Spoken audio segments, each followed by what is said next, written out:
From aspiring to be someone better and improve on herself to having her body not found and not being alive again. This is the startling case of Masumi Watanabe. Now the question is, what really happened to Masumi Watanabe? How did she join the number of missing people on the island? Join us as we unravel the mystery behind Masumi Watanabe's case. This is Unsolved Files, a place where crime stories are being brought to your doorstep. What are you waiting for? Just hit the subscribe button for more fascinating and suspense-filled crime stories. Now, let's get back into this story and uncover this mystery. The beautiful islands of Hawaii are frequently associated with emerald green mountains, gushing waterfalls, and immaculate beaches with golden sands. However, these regions are also filled with intrigue and dark mystery, with over 100 individuals remain unaccounted for on the island as of right now. When Japanese visitor Masumi Watanabe returned to paradise, she had no clue that she would become one of these numbers or that she would meet the ruthless murderer who continues to this day to reject the terrible deeds he committed. But regardless of what this man claims, it is hard to disregard the evidence against him. Masumi Watanabe is a 21-year-old woman who was actually visiting Hawaii from her native Japan. She was last seen on April 12, 2007, between 9 and 10 a.m., walking along Pupukia Road on the island of Oahu. Watanabe was a native of Sado Island in Japan, a small yet scenic island just off the mainland of Honu.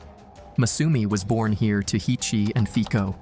She was the family's youngest child, with her two elder brothers, Kenya and Rio, rounding out the family lineup. She grew up in a lovely family, surrounded by love and support. She did well in school, received good grades, and stayed out of trouble in general. As a result, it's safe to conclude that her life was peaceful. With a population of just more than 50,000 people, the island's manner of life is very similar to that of Hawaii. Masumi was the type of person who was always looking for more answers, even about herself. And while she wasn't sure who she wanted to be yet, she wasn't afraid to find out. At the young age of 20, and after traveling to Hawaii for the first time with her family, Masumi Watanabe fell in love with the place, and something just seemed to resonate with her. For this reason, she planned a solo trip back to Hawaii the very next year, in the year 2007. And although her parents were initially reluctant to let her go, they saw how much this meant to her, and so they made a special agreement with their daughter. She was allowed to travel alone on one condition, which was that she stayed with family friends already on the island. Masumi Watanabe agreed to their condition, and so, at the young age of 21, she packed her bags, waved goodbye, and boarded her flight to Hawaii. Masumi Watanabe planned to stay there for around about 2 months, and was determined to use her time well. She spoke very little English, but she wanted to experience American culture, so she chose the tropical island as a destination. She wanted to improve her spoken English and also intended to volunteer and help out at the Sunset Beach Elementary School, which could be found nearby on the island of Oahu. However, between volunteering and improving her English, Masumi Watanabe was described as a shy, artistic young woman who loved drawing animals, especially dogs. Aside these activities, she also pled to pass her time by listening to music and reading, despite her English still needing some polishing. She was visiting Pupukia in the spring of 2007, where she was volunteering at Sunset Beach Elementary School. On the day of her disappearance, while she was taking a walk along the Pupukia Road, witnesses said that they saw Watanabe crawl inside a Hawaii termite and pest control truck driven by a Caucasian man near the Pupukia Foodland grocery store. The witnesses also noticed that Watanabe looked confused at the time and that she was not speaking to the driver, although they saw the driver speaking to her. After that time, she was never heard of again. Watanabe's disappearance did not go unnoticed, and the police got involved in the search for her very quickly. The circumstances surrounding the last time she was seen alive were extremely troubling. The good thing was that her abduction happened during the day, and she was seen by a few witnesses. They eagerly described the vehicle in great detail and gave good estimates of the time and the location of the abduction. However, the police and the community conducted extensive searches for days, but there was still no sign of the missing woman, who was now presumed murdered. Nevertheless, they were able to focus on a pretty solid lead.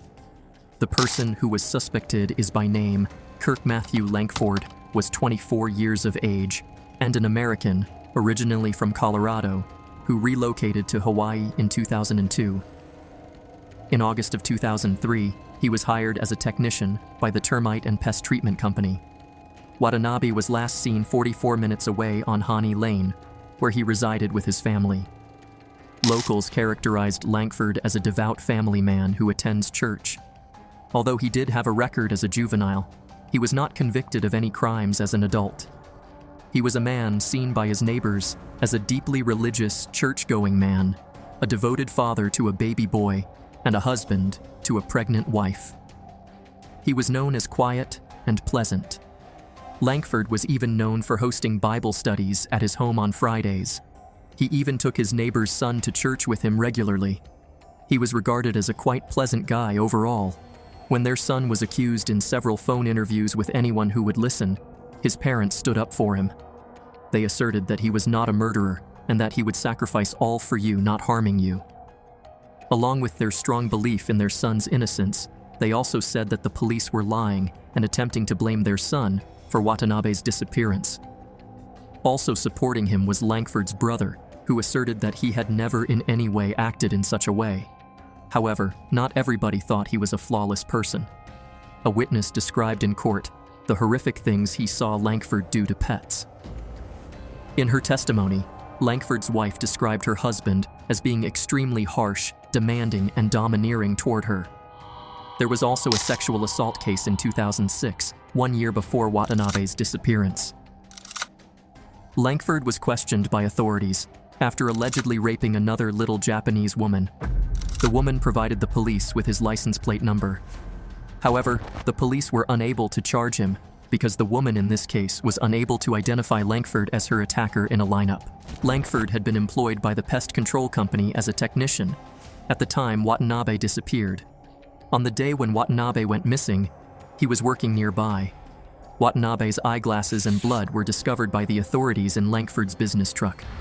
Watanabe's DNA was found on the passenger door panel of the truck, and the police also found a fracture in the passenger side glass. Lankford said that the damage was caused by a bird striking it. However, at around midnight on April 12th, a witness claimed to have seen a man digging a hole close to Kahana Bay. The man stated that he was trying to find a gold chain that he had misplaced. The witness noted the license plate number of the man's car, which corresponded to Lankford's own truck. Later, in a police lineup, the witness recognized Lankford. When Lankford came home, his socks were dirty, according to his wife, who had initially claimed that he had left the house that evening to work at a side job. Though Watanabe's body was never discovered, she eventually withdrew her statement. The prosecution proceeded to detain Lankford and accuse him of killing Watanabe. Following a 2-week investigation into Watanabe's disappearance, Lankford was taken into custody on Thursday afternoon. When the authorities tried to interview Lankford, he allegedly asked for a lawyer. Detectives thought they had very solid evidence, even without Watanabe's body. The 24-year-old pest control employee was accused by the police on April 26, 2007, of either intentionally killing Watanabe or intentionally injuring her and letting her pass away without providing medical attention. In his plea, Lankford said he was innocent. Although Lankford acknowledged Watanabe's passing, he said that her demise was an accident. The trial started in March 2008, a year later, when his bail was set at $1 million. Lankford admitted to the jury that he had met Watanabe that day. Lankford stated that he was giving the 21-year-old Japanese visitor a ride home after his truck sideswiped her when she stepped out into the road. After putting her in the truck to drive her home, he acknowledged that he had given her a minor injury. He says Watanabe's bad English prevented her from communicating with him, so she got upset and sprang out of the car, banging her head on a rock at the side of the road and passing away right after. After that, he removed her body, placed it inside a bag, sealed it, and placed it in a compartment in the back of his work vehicle. where he left her for almost 12 hours as he went about his day's duty. The surveillance video released by the police showed Langford purchasing at 2 separate shops on the day the 21-year-old victim went missing while out on a walk. He was seen purchasing a shovel, gloves, trash bags, duct tape, and a flashlight on Home Depot's CCTV footage. This was proof that he had purchased materials to dispose off the body.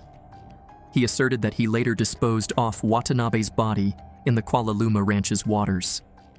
Experts supporting the prosecution at the trial deemed Langford's account of events to be unbelievable. Although Langford said Watanabe had just minor scratches on her hands and arms, a crash recovery expert stated Watanabe would have suffered serious injuries if she had been hit by a truck. As he mentioned, if Langford had collided with Watanabe, the antenna and side mirror of the truck should have been broken. Fortunately, they were not. Furthermore, no blood was discovered on the rocks near the location where Langford asserts Watanabe suffered the fatal head injury. Either was there any blood in the truck bed where he placed Watanabe's body. In an emotional confession, Langford stated that all he was attempting to do was provide Watanabe with a quiet funeral. Upon being discovered excavating the grave, he claimed to have instead disposed of the body in the water. He clarified that he did not contact the police or rescue because he was terrified of losing his job if he reported the accident, having previously received disciplinary action for reckless driving from his workplace. An interesting exchange happened during the trial when he told the jury that he didn't appreciate how rude the police were when they stormed into his home to arrest him. He accused them of using the F word and the S word several times. He claimed that they didn't seem to share their ethics, fairness, or respect. Langford further stated in his testimony that he kept Watanabe for 12 hours in a box in the back of his truck while he went to church and served local clients. Almost a year after Watanabe went missing in April 2008, Langford was convicted of second-degree murder. A harsher punishment of life in prison, without the chance of parole, may be issued if it is shown that the criminal poses an extraordinary risk to the community. The standard penalty for second-degree murder is life in prison with the possibility of parole. Prosecutors initially planned to seek the enhanced sentence for Langford, but they decided against it in May 2008. This was after psychiatric experts determined that Langford did not have a significant history of criminal violence, which is a requirement for the enhanced sentencing. Calling him a predator and a threat to the community, the city prosecutor requested a minimum sentence of 120 years in jail from the parole board for the murder of the missing Japanese guest, Masumi Watanabe. A state judge sentenced Kirk Matthew Langford to mandatory life in prison with the chance of parole. This tragedy is deeply felt by Watanabe's parents, who do not believe Langford's claim that he disposed of her body in the ocean. The Watanabe family believes that Langford buried Watanabe's body somewhere on Oahu.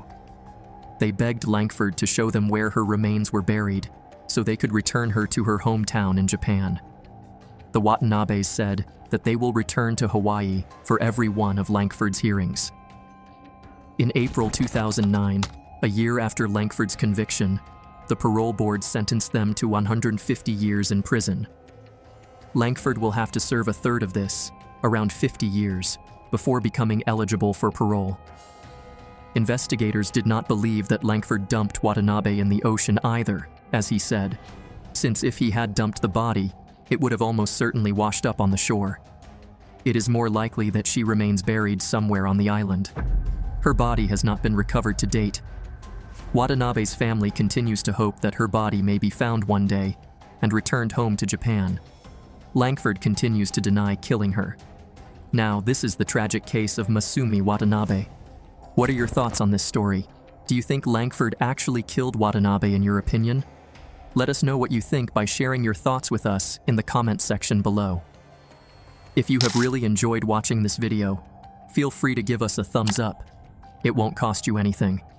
Also, you can check out this next video on your screen to see the startling truth behind Ethan Wyndham's case. What are you still waiting for? Go unsolve the case. See you in our next video.